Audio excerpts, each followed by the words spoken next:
سي شهر قرية برنامج السلام عليكم ورحمة الله وبركاته. قد بيا برنامج كايدنكم ماسي سي قد بيا ولا ليا سي قد بيا جزاكم الله خير. عدو البقارسية إذنكم مهدسن قارسية مدى الصوماليات قودهان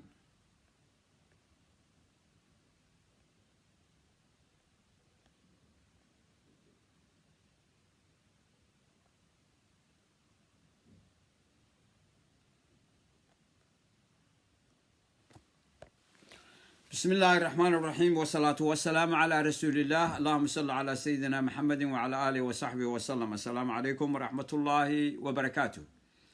سو هذا وإنكم مركلة سوسون نقرني عاوة برنامج كأنه حوي حالستا إماراتكم. عليكم السلام ورحمة الله وبركاته. خديجة سو ولا الله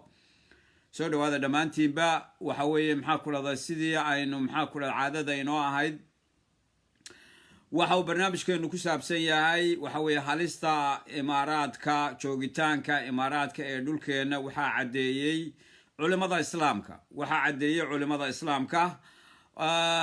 waxa weeye 80 iyo maxaa ku dhowr kamida culimada ugu waaweyn caalamka islaami ayaa waxa weeye maxaa ku cadeeyay oo soo bandhigay inaan imaaraadka xidhiidh la sameyn karin, inaan lala ganacsan karin, inaan lala shaqayn karin, inaan la caawin karin, in aan waxa weeye maxaa kula wax lagu darsan karin. sababtuna waxa weeye waa cadowga islaamka. maanta maxaa weeye imaaraadku waxa weeye waa cadowga dadka muslimiinta weeye, waa cadowga dadka muslimiinta, waa cadowga dalalka muslimiinta. waxa weeye maxaa kuladay walaal waxaana markhaanti ka walaalayaal, markhaanti cad waxa ka waxa weeye waxa ay maxaa ku raday macaamilka ay waxa weeye dagaalka ay nagula jiraan. waxa markhaanti ka waxa ay ka wadaan waxa weeye Yemen baa markhaanti ka, waxa markhaanti ka waxa ay ka wadaan waxa weeye maxaa ku raday Liibiya ayaa markhaanti ka, waxa markhaanti ka dagaalkii ay ku qaadeen Qatar oo walaalahooda la dhashay iyo Yemen ayaa kamida, waxa kamida Falastiin sida ay waxa weeye maxaa ku ay tahay iyo sida ay waxa weeye maxaa ku ay cadowgeeda u taageeraan. waxa kamida Kashmir oo aad ogeydeen in waxa weeye ayaa maalintii dhaweyd nimanka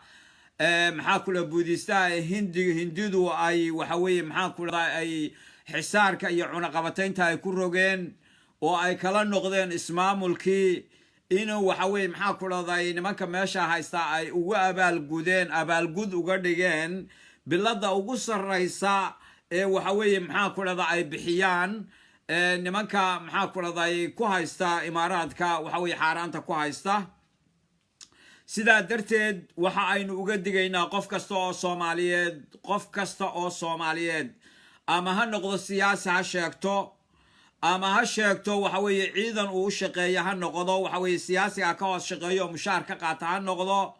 ama odayaal iyo maxaa ku ama golo wasiiro oo maxaa ku qolyaha magaranaysa matala ha noqdo, ama waxa weeye odayaal waxa weeye maxaa ku lagu adeegto oo sulux iyo marka awrka lagu kacsado ha noqoto. dhammaan dadkaas waxaan uga digaynaa hoon abshir soo dhawaada. dhammaan dadka waxaan uga digaynaa oo aan waxa weeye leenahay ilaahin uga baqa. waxa weeye maxaa ku ummadda muslimiinta ummadda Soomaaliyeed maanta meel ugama banaana. imaaraadku waa cadow waxa weeye maxaa ku magaranaysa waa cadowga ummadda Soomaaliyeed weeye. waxa ay tahay in meel looga soo wada jeesto, waxa ay tahay in maxaa ku dalka laga xoreeyo, waxa ay tahay in laga xaaraantinimeeyo, iska daa in lagala ganacsado, iska daa in lala tacaamulo, iska daa waxa weeye maxaa ku in wax lala wadaago. waxa weeye meesha waxa weeye waa in laga fogeeyo dhulkeena, waa inaan dhulkeena aan waxa weeye maxaa ku cag soo dhigin. waxa weeye waayo waxa weeye maxaa ku waa diin inaad waxa weeye maxaa ku dalkaaga aad badbaadsato weeye. waxa lagu sheegay injiga waxay fulinayaan barnaamij mashruuc waxa weeye maxaa ku cad oo hore laynoogu sheegay oo inta dawladeenan waxa weeye nabad iyo nolol aanay iman aad iyo aad u shaqaynayay oo la yiri waxa weeye maxaa ku iyaga iyo Sacuudigu waxa ay wada hadal la galeen dawladda waxa weeye Israa'iil, waxayna magaranaysaa ku heshiiyeen oo ay ka gaday waxa weeye maxaa ku dawladda Yahuudu waxay ka gaday waxa weeye labadaas wadan in ay waxa weeye Soomaaliya la hoosgeeyo la kala qaybiyo oo loo kala qaybiyo wadamada deriska ah oo wax Soomaaliya la yiraahdaba maxaa ku laga soo qaado waxa aan jirin oo aan ismaamuli karin sida darteed waxa ay tahay walaalayaal qof kasta oo Soomaaliyeed oo waxa weeye maxaa ku raday magaraysa aan ogeyno qof kasta oo Soomaaliyeed oo arinta ogeyno haddaba ogow walaalo haddaba ogow waxa weeye odayada salaadiinta gobolka bari haddii aan soo qaadano gobolka bari xaaladda gobolka bari hadda saacadan maanta waxa weeye maxaa ku raday ninkii magaraysa maxaa ku raday Daniyoogo waxa uu ogolaaday wada hadal wuxuu ogolaaday wada hadal wada hadalkaas dabcan odayaal baa magaranaysa maxaa ku raday koofiyad bacalayaal ah ayaa dhinaciisa ka soo maxaa ku raday ka ordaya oo doonaya in ay waxa weeye maxaa ku raday dhexdhexaadiyaan oo dadka ay ku qanciyaan in maamulkan waxa weeye maxaa ku raday la ilaaliyo Puntland oo maamulka aan la duminin maadaama waxa weeye maxaa ku raday 5 sano la siiyay 5 sano inuu dhamaysto ayay waxa weeye maxaa ku raday ku qancinayaan waxa hadda la isoo sheegay inay yiraahdeen ciidamada waxa weeye isagu uu doonayo in ciidamada waxa weeye maxaa ku raday beelaha ku jira Boosaaso inay ka baxaan magaalada oo banaanka ay tagaan kuwa waxa weeye isagu watana ay magaalada dhexdeeda joogaan waxaan leenahay arintaas waxa weeye maxaa ku raday waa arin khatarteeda leh weeye sababtoo ay dani ballan ma laha oo diin ma laha oo dhaqan ma laha ballan male oo diin male oo dhaqan male xaqiiqan idin sheegayay sababtu tahay walaalayaal waxa aad magaranaysaa ogtihiin markii uu dhaaranayay inuu ku dhaartay inuu ilaalin doono dalka iyo diinta iyo danta dalka iyo dadka iyo diinta inuu ilaalin doono maalintii waxa weeye maxaa ku raday uu dhaartay wuxuu kamid ahaa hadaladiisa inuu ilaalin doono waxa weeye uu la shaqeyn doono dawladda federaalka Soomaaliyeed inuu la shaqeyn doono ayuu ballan qaaday maalintii waxa weeye maxaa ku raday markuu is-sharaxayay iyo markii maxaa ku raday la doortayba iyo xafladii caleemasaarka intaba waxa weeye waynu aragnay wuxuu sameeyay hadda waxa weeye 9 bilood buu joogaa waxaad moodaa in la yiri magaalada Muqdisho ee caasimadeena waxa ku jira bahal cunaya waxa weeye maxaa ku raday wadkiiba u yaala in magaraysa maxaa ku raday in wadkiisi loogu sheegay ayaad moodaa maalin walbana waxa weeye maxaa ku raday meeshu ka soo xajiyo oo ka soo cimraysto waa Abu Dhabi walaal waa maxaa ku raday Dubai way sida darteed waxaan leenahay Dubayna iyo Imaaraadkana waa kuwa ay culimada muslimiintu ay cadeeyeen oo ay sheegeen in aan lala tacaamuli karin in aan lala ganacsan karin in ay cadeeyeen in Imaaraadka waxa weeye dadka ganacsatada ee muslimiinta maaha kuwa Soomaaliyeed walaalayaal kuwa Soomaaliyeed maaha waa kuwa muslimiinta caalamka oo dhan ee degan Dubai Imaaraadka Carabta degan waxay ugu baaqeen culimadaasi ay fadwoodeen in laga soo guuro oo laga soo dhaqaaqo oo waxa weeye wax ganacsi oo dambena Imaaraadka aan la yeelan waxa weeye cunaqabateen maxaa kula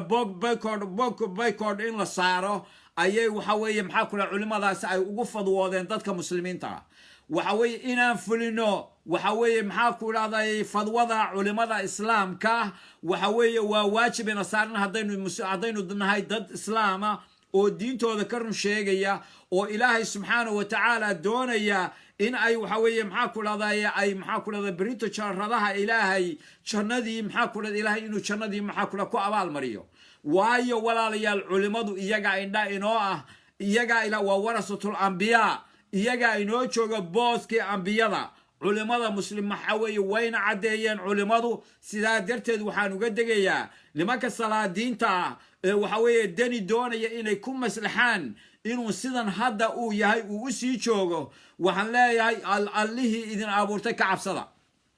allihii idin abuurtay ka cabsada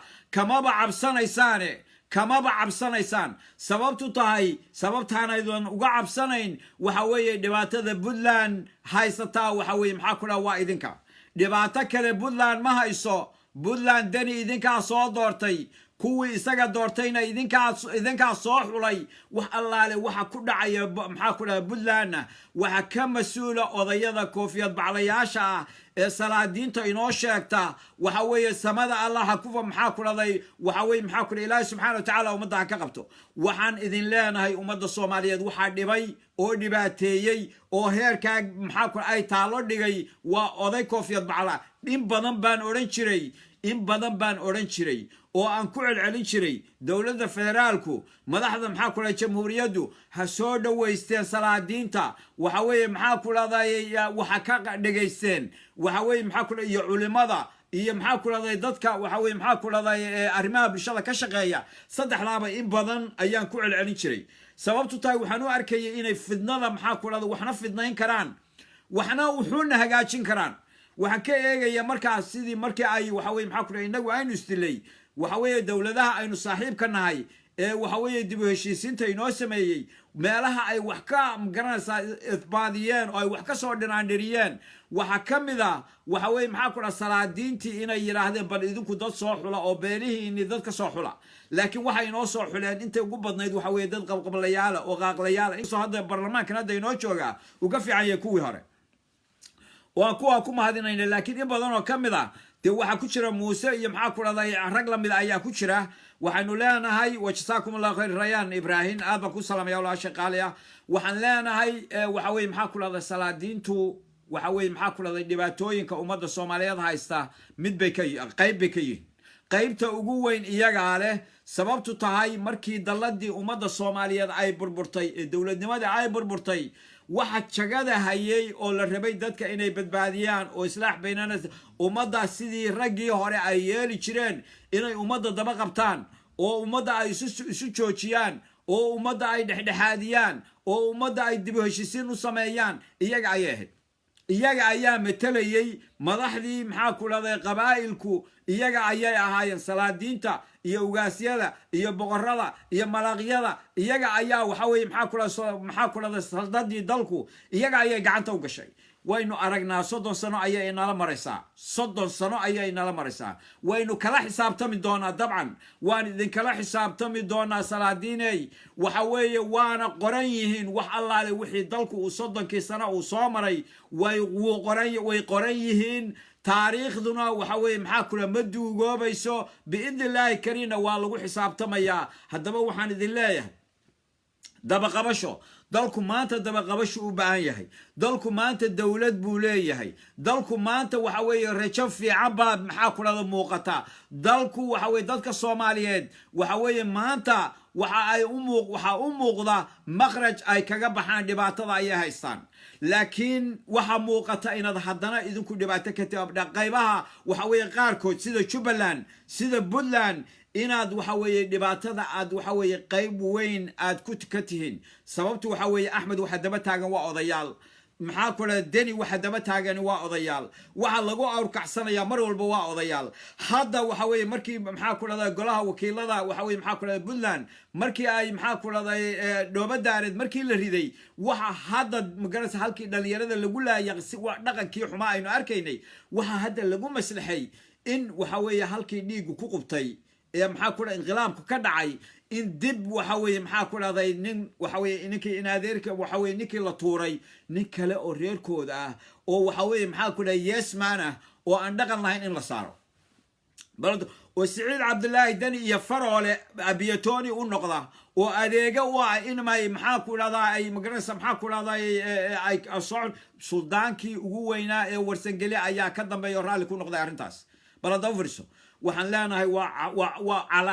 waa calaamad ku taala waxa weeye maxaa ku dhahday runtii dadka Soomaaliyeed qaar badan oo salaadiinta kamid ah sida darteed waxaan leenahay salaadiinay isqabta oo Ilaahay ka baqa kuwa hadda gobolka bari loo adeegsanayo ee la leeyahay waxa weeye maxaa ku dhahdaa waxa ay magaranaysa maxaa ku dhahay dhexdhexaadinayaan hadday culimo yihiin culimada waan u sheegayaa Sheekh Daahir iyo culimada kale ee waxa weeye joogta gobolka bari waad ogtihiin in culimadii islaamku ay isku raaceen inaan lala tacaamuli karin inaan lala heshiin karin inaan lala ganacsan karin inaan waxba lala wadaagi karin imaaraadka waxa weeye maxaa ku dhahday imaaradaha maxaa ku dhahday carabta ee dubay iyo maxaa ku dhahday shaariqa iyo waxa la midka ah inaan wax macaamila aanay dadka muslimiinta ah aanay la samayn karin waad ogtihiin culimooy salaadiinta maxaa ku dhahda u sheega waxa weeye ka dhaadhiciya waxaan leenahay deni hadduu doonayo meesha inuu sii joogo waa inuu imaaraadka saaro waa inuu ka toobad keenaa dembiyadii uu ka galay ummadda soomaaliyeed waa inuu noqdaa soomaali waa inuu noqdaa gobernatore laga xukumo magaalada muqdisho oo ay xukumaan waxa weeye maxaa ku maxamed cabdullaahi farmaajo iyo ra-iisul wasaare xasan cali khayrne gobernatore waxa weeye ay iyagu mas-uul ka yihiin waxa weeye waa inuu noqdaa waa haddii uu doonayo inuu meesha sii joogo haddii kale bilaa waxa weeye maxaa ku dhaha ninkaa meesha laga tuuro ninkaa meesha ha laga qabto ninkaa ummadda ha laga badbaadiyo hadduu doonayo ninkaasi imaaraadka ha aado hadduu doonayo waxa weeye meeshuu rabo isagu hala aado isagu isagay u taallaa iyo ilaahay saa ku xisaabtami doono laakiin ninkan ummadda ha laga badbaadiyo ninkan ummadda ha laga badbaadiyo baan leeyahay odayow culimooy waxgaradow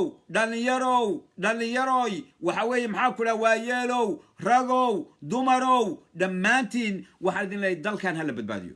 oo ha laga badbaadiyo siciid cabdulaahi deni iyo faroole iyo aaranjan dalkan ha laga badbaadiyo baan idin leeyahay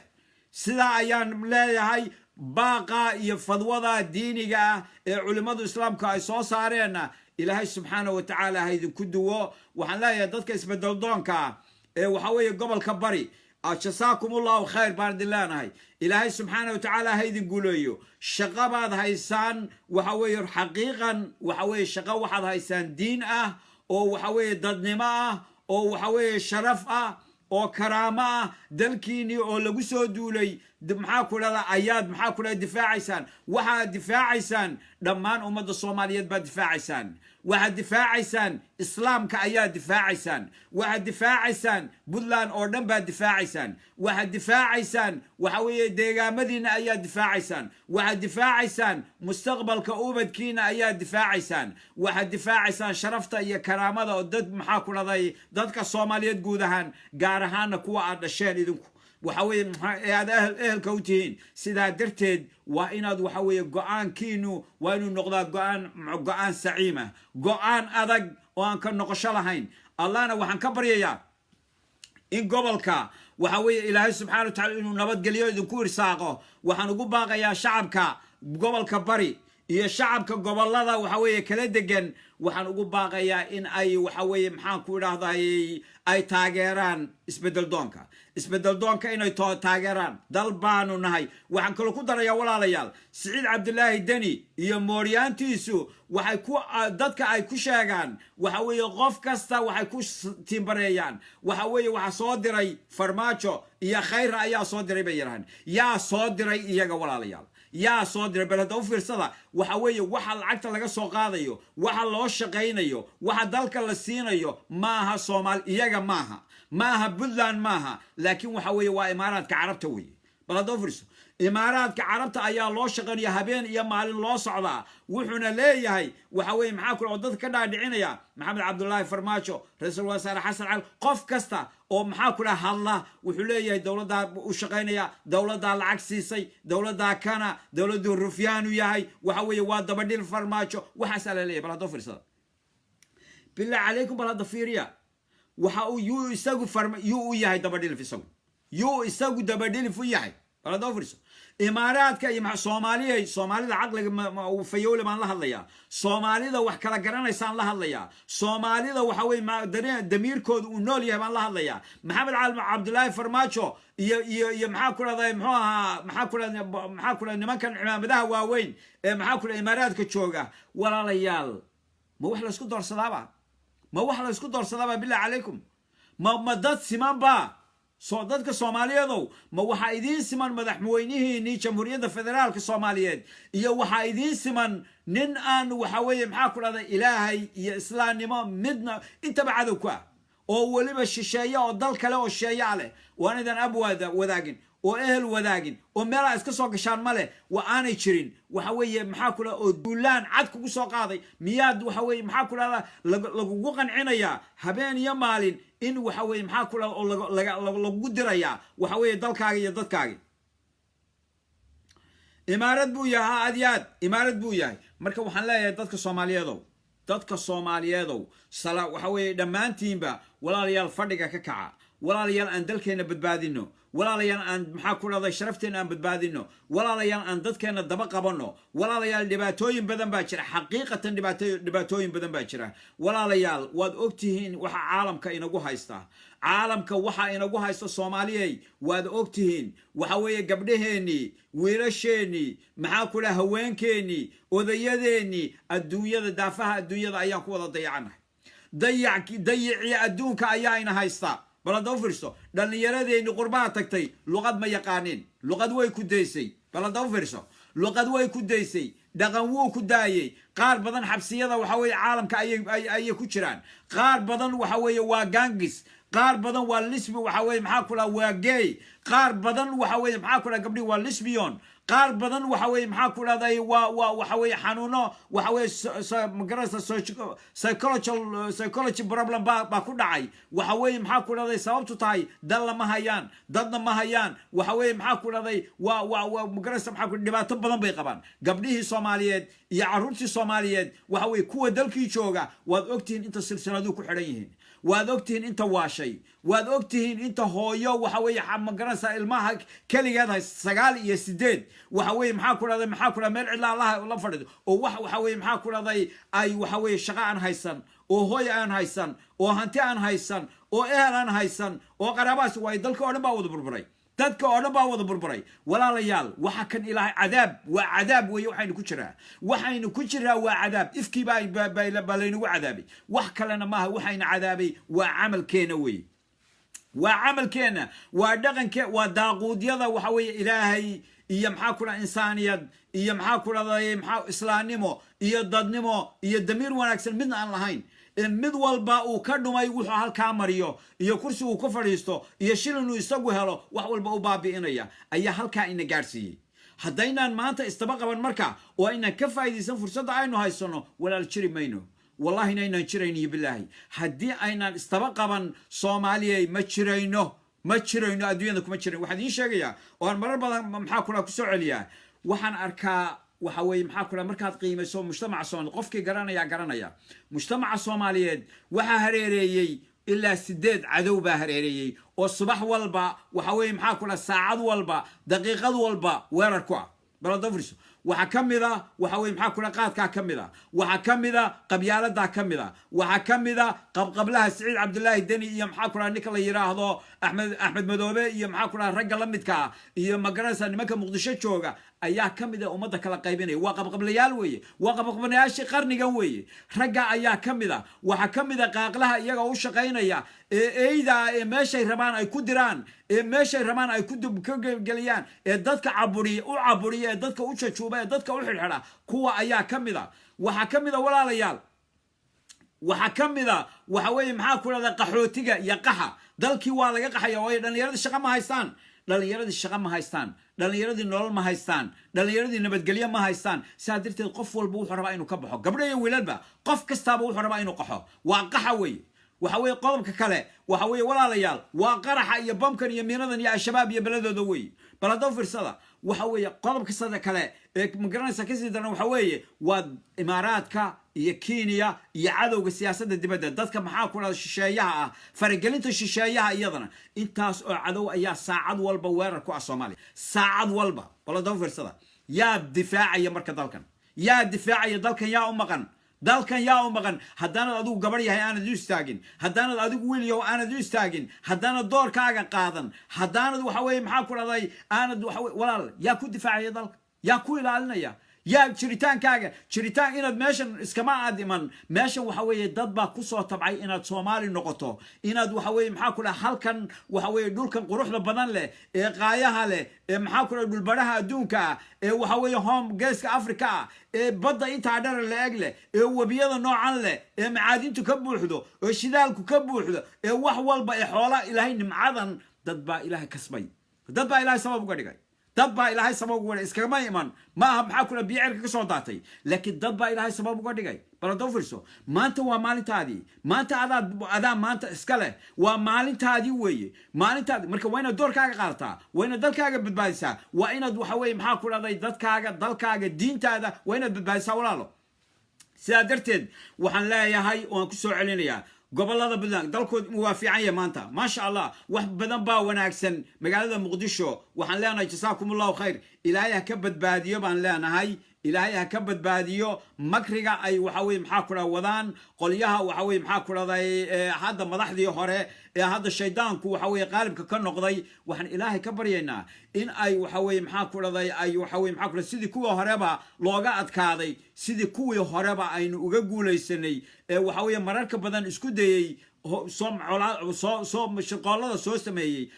dabinada soo dhigay sidaan uga guuleysanay inaan kuwana uga guuleysana ayaan ilaahay ka baryaynaa laakiin waa inuu shacabku doorkiisa qato hadda waxaan maqlayaa berito mudaharaad baa lagu baaqaya waxaan kaloo maqlayay walaalayaal in waxa weeye maxaa kula ayana jiraan waxa weeye maxaa kuladay digniino sheegaya in qaraxyo ay soo socdaan waxaan leenahay dawladdu ha ka feejignaato arrinta dawladdu waa inay indha dheer ay u yeelataa xilligana xilli la mudaharaadi kara maaha xilli la banaabici kara maaha waayo dalka amnigiisa ayaa khatar ku jira nimanka madaxda ee waxa weeye dalka waxa weeye soo hogaamiyay ee maanta le waxa weeye maxaa kula waxaanu qabanqaabinaynaa mudaharaad iyo maxaa kula kacdoon shacab waxaad ogaataan inaad la xukuntihiin al-shabaab waxaad ogaataan inaad la xukuntihiin al-shabaab sababtu waxa weeye cadowgaaga waxa weeye saaxiibkiisu waa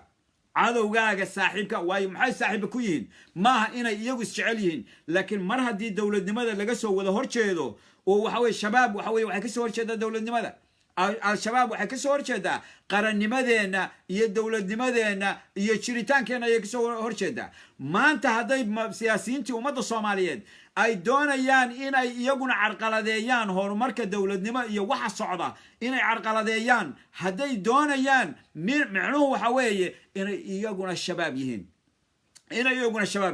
sababtu tahay waxa weeye maxaa waxay ahayd inay ka hortagaan inay dowladda biiriyaan inay xub garab u noqdaan inay ummadda isu soo dhaweeyaan inay waxa weeye wadadii kursiga loo mari lahaa walaalayaal ma hayaan nimankani kursiga waxa loo maraa wanaag kursiga waxa loo maraa nasteexo kursiga waxa loo maraa midnimo kursiga waxa loo maraa wax aanay madaxdani qaban fishan aragti ka fog aragtida madaxda joogta inay la yimaadaan ayaa kursiga lagu helo lagu kasbada laakiin wixii ay waxa weeye maxaa ku la waday ayaan waxa weeye aan magaranaysa is hortaagaya oo gawiya gashmale oo layga dhaqaaqi maayo siyaasad maaha walaalayaal siyaasad maaha shacabka Soomaaliyeed dabcan way arkaan shacabka Soomaaliyeedna way arkaan waxa weeye maxaa ku kuna ceeboobe oo way ku ceeboobeen xaqiiqatan oo jasaakumullahu shacabka Soomaaliyeed in badan oo kamida waxa ay ka falceliyeen dhaqamadii aadka u fooshaxuna ee ka soo yeedhayay madaxdaas ee ay kamid ahayd waxa weeye dhaartii lagu celcelinayay waxa weeye sidii 19 oo kale yaani maxaa 19 oo dib loo soo celiyay shacabka Soomaaliyeed baa ka jawaabay waxaana uga mahad celinayaa siyaasiyiintii qiimaha badnayd ee waxa weeye maxaa ku raday iyana ka jawaabay waxaan kaloo leeyahay dawladda lafteedu inay isku dayaan inay maxaa kula u gacanta u qaboojiyaan oo carabka u qaboojiyaan siyaasiyiinta waayo shaydaanku waxa weeye maxaa kula waa cadow wuxuu uga faa'iideysanayaa siyaabo kala duwan buu uga faa'iideysanayaa marka iyaguna bal inay cagta u dhigaan oo waxa weeye maxaa ku leedahay haddii ay suurtagal tahay ay sida kala magaranaysaa siyaaba si uun ay bal arrinta u xaliyaan sababtoo ay dhibaatada ummadda Soomaaliyeed ma qaadi karto maanta dhibaato ummadda Soomaaliyeed ma qaadi karto isjiid ma qaadi karto eray xun ma qaadi karto dadka Soomaaliyeed maanta lama gaadhno shaqana ma wada siin karo waxa weeye maxaa ku leedahay dhaqaalena ma wada siin karo sidaa darteed waxa aynu siin karaa oo kaliya yaani waxa weeye maqal wanaagsan ayaa muhiim ah dadkan waxa inaga rabaan maqal wanaagsan madaxda sharafta leh ee qiimaha leh ee dadaalaysa waxaan ka codsanayaa shacabka maqal wanaagsan in maqalka loo hagaajiyo in wax wanaagsan loo sheego in horumarka waxa weeye dalka maalin walba looga sheego in intaan waxa weeye shaydaanku wa alaykum asalaam wa rahmatullahi wa barakatuh mulki soo dhaw in aan shaydaanku inta aanu sheegin in waxa weeye maxaa ku leedahay waxa weeye maxaa ku makriyaadka iyo maxaa ku waxyaabuhu isku beegayo inay laga dawladdu ay ka hordegto oo ay magaranaysaa ka hor ay sii sheegto waxa dhici doono haddii khilaaf uu dhaco khilaafka asbaabta u dhacay intaanay mucaaradku sheegin wayna dowladdu dadkeeda usoo bandhigtaa oo tiraa sidaa iyo sidaa iyo sidaasaa waxu jiraan dadkoo og marka walaalkan wuxuu rabaa ha sheego marka laakiin dowladdu aamuska waxa weeye maxaa ku dhaha ka baxdo waayo maxaa ku dhahday waa wax runtii aanay shacabku fahmi karin shacabku ma fahmi karaan marka taana dowladdan leeyahay waxaan usoo noqonayaa walaalayaal oo aan mar labaad leeyahay oo aan mar labaad ku celinayaa waxa weeye dadka reer puntlandow waxa weeye dani waa inuu tago dadka reer puntlandow dani waa inuu tago dani waxa weeye culimadii islaamka ayaa caddeeyey oo yiri cid waxa weeye la macaamisha waxa weeye maxaa ku lalama tacaamuli karo lalama heshiin karo lalama shaqayn karo waxa weeye imaaraadka carabta saa darteed waxa weeye waa cadow maadaama imaaraadku cadow muslim yahay danina waa cadow muslim weeye maadaama imaaraadku cadow muslim uu yahay imaaraadkuna waxa weeye danina waa cadow muslim weeye waayo cid kasta waxa saaxiibka waxa weeye maxaa ku dhahdaa cadowgaaga saaxiibkiisu waa cadowgaa weeye cadowgaaga adiga cadowgaaga saaxiibkiisu waa cadowgaa marka waxaan leeyahay walaalayaal inaga ilaaliya insha allah bismillahi kariim inaga ilaaliya waxaan ka baryayaa shacabka Soomaaliyeed dalkan iyaga leh shacabka Soomaaliyeed waxa weeye waxa loo baahan yahay inay dalkan u soo baxaan inay dalkan maxaa ku dhahday inay dalkooda difaacadaan in ay waxa weeye gabdhaha Soomaaliyeed iyo wiilasha Soomaaliyeed waxa weeye inay ku dhiiradaan inay taageeraan isbedelka inay dabad baxaan inay u soo baxaan banaanada awoodda ugu weyn ee dalkani leeyahay waxa weeye waa shacabka weeye shacabku haddii aanay awoodooda arkin waxa weeye maxaa ku dabcan shaydaanku waa shadaadiinu insi waljin way ka faa'iideysanayaan waa iidooda weeye haddii shacabku uu garan waayo awoodda uu ilaahay siiyey waxa weeye maxaa ku dhahdaa iyo inay waxa weeye cid walba iyagu ka adag yihiin hadday garan waayaan waxa weeye shaydaanku isagaa garanaya isagaa isticmaalaya isagaa ka faa'iideysanaya isagaa danihiisa ka gaaraya marka waxaan leeyahay waa in shacabku uu ka kaco insha allah bismillahi kariim waa inay taageeraan isbedel doonka allah subxaanahu wa tacaala waxaan ka baryayaa ilaahay subxaanahu wa tacaala inuu guuleeyo isbedel doonka dadka qurbaha jooga ee Soomaaliyeed ee gobolada waxa weeye maxaa ku dhahday waxa weeye inta xalaasha ah ee Puntland waxaan idinka codsanayaa inaad idinkana shirtaan oo aad isu tagtaan waxa weeye hadda maxaa ku dhahday meel kastoo aad joogtaan inaad xidhiidh isla samaysaan oo aad waxa weeye dalkan aad u fakartaan deegaankan aad ka badbaadisaan waxa weeye Aranjan iyo Imaaraad inaad dalka ka badbaadisaan ayaa laydinka doonayaa waxa weeye insha allah bismillahi kariim marka waxaan idin leeyahay waxa weeye maxaa ku dhahdaa dadku waa idin sugayaa soo dhaqsada ahaan 30 sano aad hurdeen dadka dabadaha joogo qurbaha joogow 30 sano ayaad hurdeen waxa weeye waxay ahayd markii aad waxa weeye ilaahay subxaanahu wa tacaala dalka uu idinka soo saaray oo aad timaadeen wadamadan horu maray oo aad waxa weeye maxaa ku dhahdaa degteen oo nabadgelyo hesheen oo nolol hesheen oo caafimaad hesheen oo waxa weeye maxaa ku dhahdaa waxbarasho hesheen oo ubadkiina waxbarasho idin helay waxay ahayd inaad garataan wax xilka idinka saaran waajibaadka idinka saaran dalkiina waajibaadka dalkiina idinka saaran inaad garataan baa ma ahayn waajibaadka dalkiina idinka saarani ma ahayn inaad reerkaaga ama qoyskaaga ama familka aabbaha iyo hooyada shilimadii ku soo galay inaad u dirto ma aha kaliya laakiin waxaad sahan u ahayd ummadda Soomaaliyeed oo dhan baa sahan u ahayd qof yahow Soomaaliyeed waxaad sahan u ahayd ummadda Soomaaliyeed sidaa darteed sahankii aad soo tagtay waxay ahayd dadka inaad wixii aad aragtay aad la kulantay inaad u celiso waa tira war dadku sidaan u nool yahay warqab maxaa ku leeyahay qabyaaladu waxa weeye waxa laga tagay maxaa ku leeyahay 400 sano ka hor war caalamku waxa weeye maxaa ku leeyahay waa magaranaysaa isku duubni buu gaaray war midowga Yurub baa jira oo waxa weeye maxaa ku leeyahay 20 dal war United States waa continent iyo maxaa ku leeyahay dhowr state war maxaa ku leeyahay qaarada isu tagaya war waxa weeye waxa kan waa maxaa ku leeyahay waxani waa waxa weeye maxaa ku leeyahay ilaahay subxaanahu wa tacaala waxa weeye wixii qabla islaam wixii lagu dhaqmi jiray weeye war ka kaca inay yiraahdaan bay ahayn dadkaasi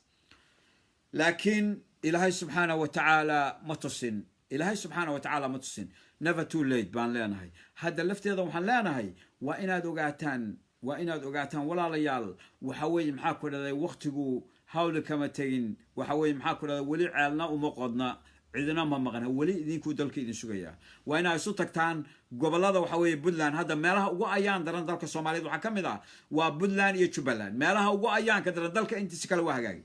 dalka intiisa kala waa hagaagi waad aragtaan Galmudug waad aragtaan Hirshabeelle waad aragtaan maxaa kula Koonfur Galbeed waad aragtaan Muqdisho meelaha ugu halisaysan dalka ee maxaa ku dhada iyaguna baabacsan waxa weeye lana si baabiinaya waxa weeye waa Jubaland iyo Puntland balada fursada dadka waxa weeye marka meelaha kala degan waliba khaasatan dadka hadda waxa weeye ka soo jeeda waxa weeye maxaa kula gobolka Sanaag Bari iyo Sool iyo maxaa kula Cayn iyo maxaa kula Bari iyo maxaa kula karka intii afgaran kartaa waa inay si degdeg isu wada hadlaan waa inay si degdeg ay waxa weeye maxaa kula uga soo jawaabaan baaqiyada waxa weeye maxaa kula dadka wadaniyiinta ee Soomaaliyeed iyo deegaankan sidii loo badbaadin lahaa badbaadadana gacantiina ku jirta kuwa gudaha joogana waxaan leeyahay waxa weeye kaca walaalayaal taageera isbedel doonka taageera waxa taageertaan maxaa ku laday dhoobadaare taageera waxa taageertaan waxa weeye maxaa ku laday ciidamo magaranaysa maxaa ku laday halkan ka socda Boosaaso taageera hala saaro imaaraadka hala saaro meesha laga saaro wajazaakumullahu khayr wa ahsana Allahu ilaykum wa sallallahu alayhi wa ala alihi wa sahbihi sallam السلام عليكم waxaan u malaynayaa baalkuba inuu damay baan filayaa ma garanayo aad baan idin wada salaamaya waxaan ku soo celinayaa mar kale odayada koofiyad baclayaasha ah ee dani uu soo dirayo ee dani uu adeegaya ee dani uu shaqaynaya waxaan idin leeyahay allihiina ka cabsada ilaahay ka cabsada dani wuxuu loo baahan yahay dalkan in laga badbaadiyo kuwa kale ee dhinaca kale ka soo jeeda ee odayada salaadiinta ee culimadana waxaan leenahay waxaan soconayn dalkan ha ku bahalkeynina waxaan soconayn dalkan ha waxa weeye maxaa kula god ha ku ridina dalkan wuxuu u baahan yahay in laga badbaadiyo Aranjan dalkan wuxuu u baahan yahay waxa weeye fursadda ugu weyn waxa weeye Aranjan in laga badbaadiyo dalkan weeye dalkan xalkiisu marka Allah idin tuso culimadiina iyo salaadiintiina iyo waxgaradkiina gobolka Bari dhamaantiinba waxa weeye hayb kasta tihiin iyo hooy kasta tihiin waxa taas ayaa idin la gudboon wa sallallahu alayhi wa ala alihi wa sahbihi sallam assalamu alaykum wa rahmatullahi wa barakatuh